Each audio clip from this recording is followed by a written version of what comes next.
ပြီးတော့ရပါလေနောက်ဆုံးနှလုံးကိုကျွန်တော်နဲ့စမယ်အဲ့ဒီခုနှစ်ရဲ့နောက်ဆုံးနှလုံးကိုယူပြီးတော့ကျွန်တော်က90ကိုစီအဲ့ဒီကိုစီကိုဘာနဲ့အရင်စား၄နဲ့ဒီမှာအောက်တိုဘာလရဲ့သင်္ကေတနဲ့ဒီမှာ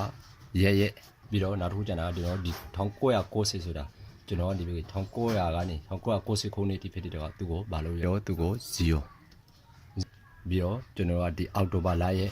ဒီတန်ကေတာကကျွန်တော်ကအောက်တိုဘာဆိုရင်1အောက်တိုဘာဆိုရင်1ပြီးတော့ဒီမှာ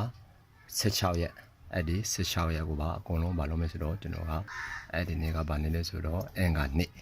ဆိုတော့ကျွန်တော်တို့direct ပြောသွားနိုင်မှာဖြစ်ပါတယ်အဲ့ဒါကြောင့်1990ခုနှစ်အောက်တိုဘာလ16ရက်နေ့ကကျွန်တော်ဗာနေလဲဆိုတော့အောက်တိုဘာလ16ရက်